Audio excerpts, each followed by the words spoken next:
1942년 4월 18일 오전 8시 태평양을 가로질러 일본 본토 1150km 지점까지 접근한 미 해군의 항공모함 호넷에서 B-25 중형 폭격기들이 엔진에 시동을 겁니다.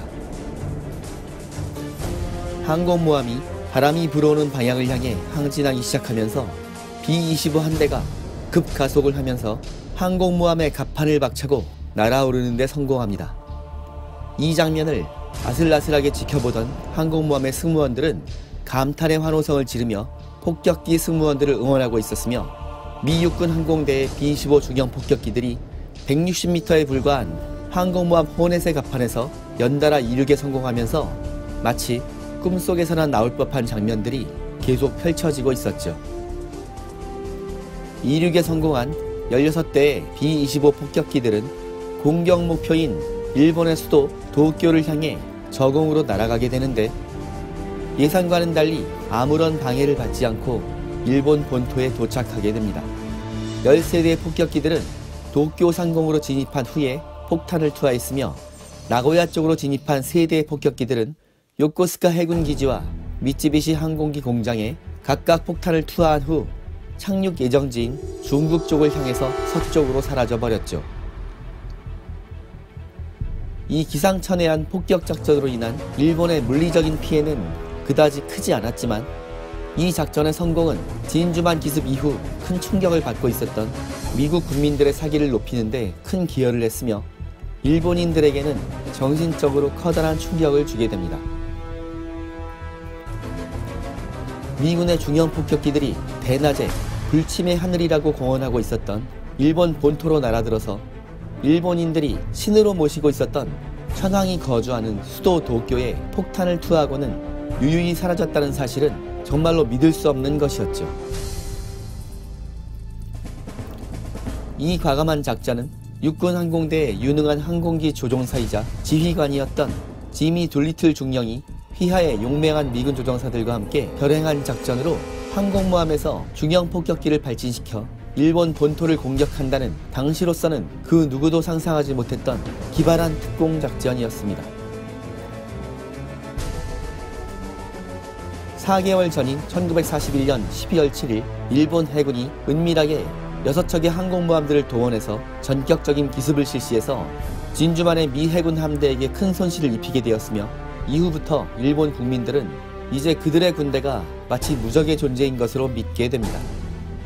하지만 일본군은 2가지 커다란 실수를 저지른 상태였습니다.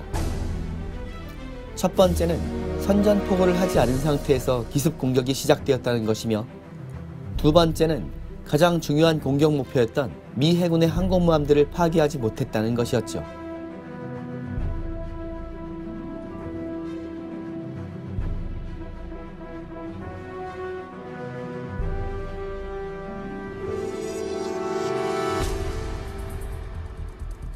진주만 기습과 동시에 실시된 일본군의 남방작전에서도 그들은 예상했던 것보다 훨씬 빠르게 영국군과 미국군을 패퇴시키면서 연전연승의 승전보를 전하고 있었죠. 1942년 4월까지 일본군의 남방작전은 그 절정을 향해 달려가고 있었으며 진주만의 미 태평양 함대를 잠재운 뒤에 남방 지역을 점령한다는 대본영의 계획은 정말 순조롭게 진행되는 것처럼 보였습니다. 일본 육군은 무서운 기세로 미군과 영국군을 몰아내고 동남아시아를 소나기에 넣고 있었으며 이에 질세라 남태평양과 인도양에서 일본 해군은 그야말로 눈앞에 보이는 모든 것을 쓸어버리고 있었죠. 이 중에서도 진주만 기습의 주역이었던 나구모 주이치 중장이 지휘하는 일본 해군의 제1항공함대는 동남아시아를 휩쓸면서 일본 해군의 위세를 과시하고 있었습니다. 이들은 인도양에서 영국 순양함 2척과 항공모함 허미스를 수장시켜버렸고 영국이 자랑하는 동양함대를 태평양에서 완전히 몰아내버렸죠. 이렇게 되면서 일본은 만주와 중국 동부에 더해서 그들이 원하고 있었던 자원 지역인 버마와 필리핀, 인도네시아를 수중에 넣게 되었으며 남쪽으로는 뉴기니의 라바울까지 진출해서 일본군의 주요 항공기지를 건설하게 됩니다. 이로써 일본군은 호주를 바로 코앞에 두고 위협할 수 있는 거리까지 진출하게 된 것이죠.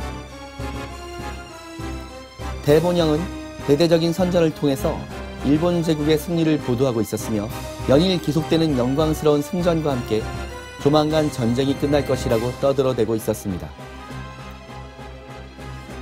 상황이 이렇게 되자 이제 태평양에서 미군이 안전한 곳이라고는 하와이 정도밖에는 없는 것으로 보였으며, 이런 식으로 태평양의 반쪽이 완전히 일본군의 손아귀로 넘어가는 것이 확실해지고 있는 것처럼 보였습니다. 그런데 이런 승전 무드가 지속된 지 4개월 만에 불침의 하늘이라는 일본의 수도 도쿄 상공에 커다란 중형 폭격기들이 날아들어 폭탄을 투하했다는 것은 일본군 수뇌부와 국민들에게 정신적으로 큰 충격을 유발하는 사건이었던 것입니다. 이 폭격기들이 미 해군의 항공모함에서 발진했다는 것을 알게 된 일본 수뇌부에게는 진주만 기습작전에서 파괴하는 데 실패했던 미 해군의 항공모함들이 이제는 그야말로 눈엣가시 같은 존재로 부각되었던 것입니다. 둘리틀 특공부대의 성공적인 공습 이후에 일본의 대본영은 그들이 완벽하다고 믿고 있었던 동쪽의 방어선이 뚫린 것에 대해서 크게 불안해하기 시작했으며, 언제 또다시 미 폭격기들이 본토로 들이닥칠지도 모르는 불안한 상태가 되어버렸던 것입니다. 이로써 대본영은 이전처럼 여유있게 남쪽으로 세력을 확대하는 전략 수행을 할 수가 없었으며 다급하게 쫓기는 듯한 분위기에 휩싸이게 됩니다. 일본 수뇌부는 일본 본토를 위협하는 유일한 위험 요인인 미 해군의 항공모함들을 최대한 빨리 경멸한 후에 하와이를 점령해서 동쪽으로 방어선을 확대해야만이 이 전쟁을 승리로 이끌 수 있다는 야마모토 제독의 의견에 귀를 기울이게 되었죠.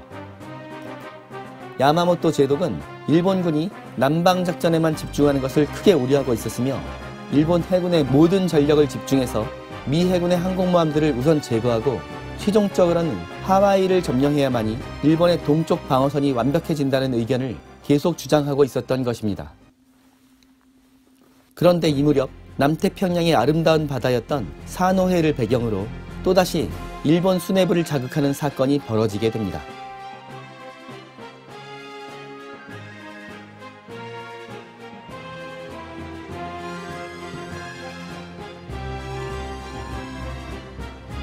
이 무렵 미군 정보부는 일본 해군의 작전함호 JN-25를 거의 완벽하게 해독하는 데 성공했는데, 그들은 일본군의 통신 내용을 분석해서 일본 해군이 호주를 견제하기 위한 요충지였던 뉴기니의 포트 모레스비항을 점령하기 위해서 항공모함 기동부대를 파견한다는 것을 알아채게 됩니다.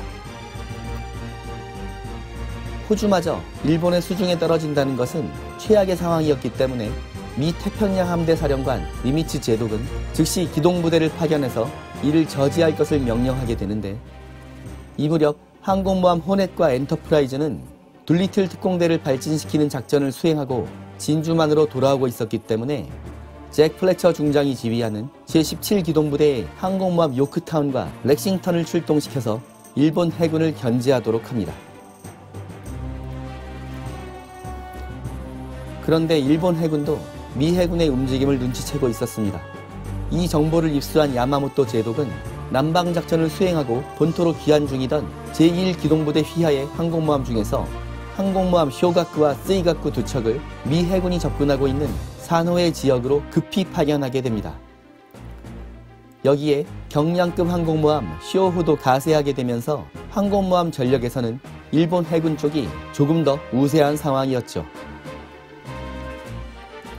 드디어 역사상 최초로 항공모함 기동부대가 맞붙어 싸우게 되는 사노해 해전이 시작되게 됩니다. 1942년 5월 6일 일본 함대는 사노해 해역의 북쪽으로부터 진입하기 시작했고, 거의 동시에 미 함대도 사노해의 남쪽에서 진입하고 있었죠.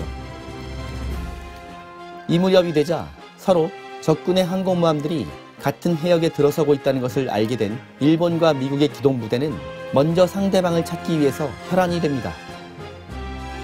양측 모두 상대방을 먼저 찾는 쪽이 이 싸움의 승자가 되리라는 것을 잘 알고 있었기 때문에 예상 접촉 지점에 다다르자 많은 정찰기들을 필사적으로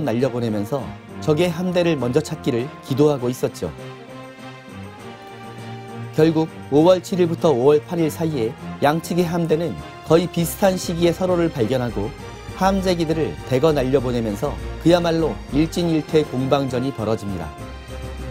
양측의 함재기들이 벌떼처럼 날아들어 적군의 항공모함들을 공격하면서 해전의 역사에 처음으로 기록되는 항공모함 기동부대 간의 전투가 달아오르게 되었죠.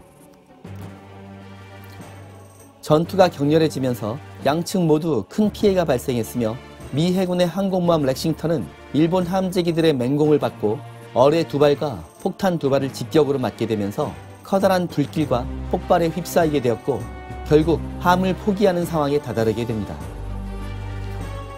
여기에 항공모함 요크타운도 폭탄 1발을 맞으면서 큰 피해를 입고 전투 불능 상태에 빠지게 되었죠.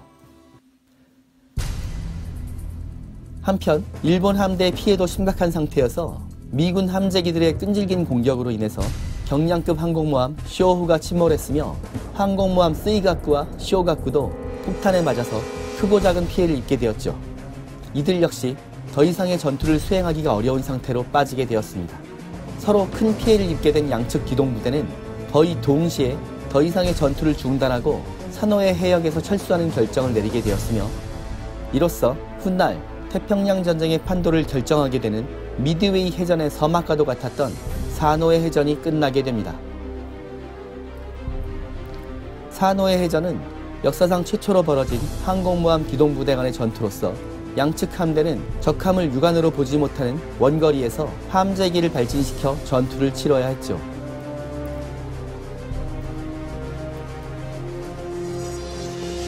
이 전투의 결과만 놓고 본다면 일본 함대는 11,000톤급의 경량급 항모 쇼호가 격침되었지만 미 함대는 33,000톤급 정규 항공모함 렉싱턴이 침몰되었기 때문에 일본 측의 판정승이었죠. 하지만 미 해군 항공모함 기동부대의 견제로 인해서 일본 해군은 전략적인 목표였던 포트 모레스비를 점령하는 계획이 좌절되면서 최종적인 목표를 달성하지 못했기 때문에 일본 해군의 입장에서는 남방작전이 시작된 후 최초로 경험하는 작전 실패였습니다. 결국 일본군은 미 해군 항공모함들의 존재가 여전히 위협적이라는 결론을 내리게 됩니다. 일본군 수뇌부는 야마모토 제독의 의견을 받아들여서 일본군의 남방작전에 태클을 걸고 불침의 하늘이어야만 했었던 도쿄를 폭격해서 그들의 믿음에 비수를 꽂았던 미 해군의 항공모함들을 이번 기회에 확실하게 제거하고 마음 놓고 남방작전을 마무리하겠다는 결심을 하게 된 것이죠. 둘리틀 특공대가 과감하게 일본 수도 상공에 날아들어 일본군의 뒤통수를 때려서 고개를 돌리게 만들었다면 산호의 해전은 일본 해군으로 하여금 태평양 한가운데로 나와서 미 해군 함대와 전면전을 결심하도록 만든 사건이었습니다. 이렇게 해서 태평양의 제해권을 둘러싸고 양측의 함대가 모든 전력을 동원해서 정면으로 충돌하게 되는 대규모 해전이 막을 올리게 됩니다. 양측의 최정예 기동부대가 정면으로 맞서게 될 운명의 전장은 태평양 한가운데 작은 섬이었던 미드웨이였죠. 과연 미드웨이를 둘러싼 공방전에서 양측은 어떤 운명을 맞이하게 될까요? 이번 미드웨이 해전의 연재는 지난 2001년 불타는 하늘의 홈페이지에 연재됐었던 태평양 항공전 이야기를 바탕으로 해서 제작되는 영상입니다. 이 영상은 주로 1976년작 영화 미드웨이를 중심으로 편집되었으며 다른 영화들과 영상 자료를 가미해서 진행될 예정입니다. 영상으로 제작하다 보니 아무래도 자세한 내용을 축소할 수밖에 없기 때문에 이번 영상의 주제였던 산호의 해전과 둘리틀 특공부대에 대한 더 자세한 내용을 알고 싶으신 분들은 불타는 하늘의 홈페이지를 방문하시면 더 좋을 것 같습니다. 여기는 밀리터리 항공의 잡학 채널 불타는 하늘입니다.